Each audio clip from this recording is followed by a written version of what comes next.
droga? É tudo que entra no organismo, chega no cérebro e faz o cérebro liberar dopamina. Por isso que droga dá prazer. O dia que você falar assim, capim-limão, eu tomo e me dá um barato, é droga. É a mesma coisa. É a mesma coisa. Você tem drogas em substâncias, você tem drogas em comportamentos, tem comportamentos que fazem você, por exemplo, vício de pornografia é um comportamento, mas que libera dopamina. Também libera dopamina. Vício em alguém, a paixão é um momento de vício no outro, também libera dopamina. Por isso que na paixão você tem um tesão inesgotável. Né? Agora... Chocolate nem tanto. Chocolate, as comidas mais calóricas que misturam gordura com amido são mais de dar essa liberação. Entendi. Entendeu? E mais também de fazer um pico alto de glicemia, de glicose, que aí dá um certo barato, mas também baixa muito rápido. Por isso que o açúcar dá dependência. Não tenha dúvida. Então, isso é dopamina. Na hora que você vai para a adolescência e o pessoal começa a usar droga, o que o moleque vê? Que tem uma droga lá, que geralmente é uma droga estimulante. Por que estimulante? Porque estimula a produção de dopamina, de liberação de dopamina. Estimula o lobo frontal. Então, ele usa aquela droga, por exemplo, um energético, um estimulante, um MD, uma cocaína, um crack, para todo mundo dar aquele...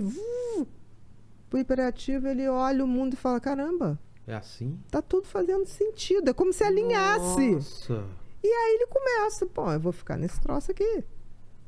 Então, mas se não tivesse informação, né? Se não tivesse informação. Porque assim, aí meus pacientes falaram assim, mas eu fiquei bem. Eu falei, sim, mas o problema é que isso vai esgotar. Porque a droga não produz dopamina. Ela vai lá, é como se fosse uma laranja. Ela vai lá, espreme, e você tem aquele caldinho na hora. Você pega só o caldo da dopamina. Chega um ponto que não vai ter mais. Espreme. Espreme não sai, você só vai ficar com ruim. Entendeu? Você vai ficar com a ressaca. Aí quando você explica isso... O cara fala, eu entendi. Então vamos arrumar uma outra maneira de mexer na minha dopamina. Mas se essa informação não é dada cedo, ele vai. Vai. E se afunda, né? Ele afunda. Caramba. Você que é um cara assim, Lene, tem alguma dúvida antes da gente mudar de assunto? O Lene era hiperativo só mental ou físico também? A sensação que me dá é que você é mais mental. Eu tenho um pouco disso. O que me alinha um pouco é a música. Quando eu tô tocando, aí eu consigo... Mas ele não é físico não, é só mental. Você é daquele que... o que é basicamente só mental, a hiperatividade mental é muito maior. É? É. Então ele deve ter momentos de exaustão. O Lene deve ter momentos... Porque, por exemplo, o TDAH, ele não deprime como depressão, assim... Ai, mundo cruel, papapá. Não, ele deprime de exaustão. De ansiedade, não é? Não, de exaustão. É como se esse cérebro cansasse. Imagina aquela tempestade. Aí chega uma hora que você deve ter cansaço até de falar. É verdade. Eu quando estou muito cansada... Exatamente. Eu quando estou muito cansada, a minha mãe me conhece, ela me liga. Minha mãe está com 85 anos. Minha mãe é totalmente hiperativa, então a gente... Bate legal. Nasci no mesmo dia que ela, 31 de março. E parto normal. Nossa, né? Mesmo dia que a sua mãe. Mesmo dia, literal. E ela me liga, oi filhinha, não sei o que. Quando eu tô bem, eu falo, oi mãezinha, é sempre assim. Quando eu falo, oi mãe, aí ela, você tá bem? Aham. Minha filha vai dormir. Não tá vai dormir. Ela sabe que não tá afim. Você tá exausta. Você tá trabalhando muito. Eu falei, tô mãezinha, dorme, amanhã a gente se fala. Ela sabe exatamente o time. Mas não é que eu não esteja. Chega uma hora que é como se fosse uma Land Rover, por exemplo, tração nas 4 rodas, no meio da lama, mas eu acelero e não sai. E a roda tá girando em falso. Exatamente. Nossa. É exaustão. E muitos confundem isso como se fosse depressão. Mas não é. Um TDAH, ele tem um prazer de viver, ele tem uma inquietação. É isso que eu falo, como você, para a pessoa saber em casa qual é a diferença entre TDAH e depressão, para você saber o TDAH ele pode até ter sintomas depressivos, mas é de exaustão. Porque o TDAH, ele tem uma natureza de inquietude, de curiosidade, tudo fascina, as cores, a gente gosta dessa coisa, assim, multiverso de informações. Caótica, isso acalma, gente.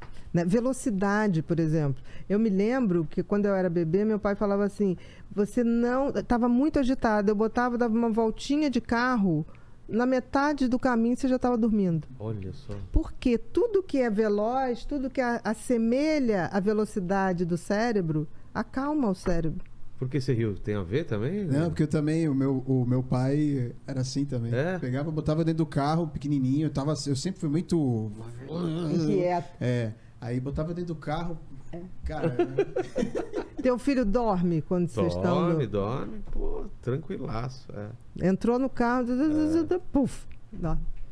Né? Isso é muito interessante, assim. A diferença é, primeiro, TDAH você é desde sempre. Tá. Você se percebe com uma velocidade, né, muito grande. Você quer ver, o meu trauma era ditado. Professora chegava ditado, porque eu começava a escrever e aí eu começava a ler as palavras. E ela falando outra coisa. Eu falava azul. Aí eu ficava, putz, eu bem que podia passar umas férias num lugar com céu bem azul, um marzinho azul. E aí ela continuava falando. Quando eu vi, eu tinha perdido tudo. Mas o coração chegava a dizer, tá. Quando ela falava ditado, eu falei, ai, Jesus, acabou minha paz. E eu ficava, dá pra voltar lá? Não!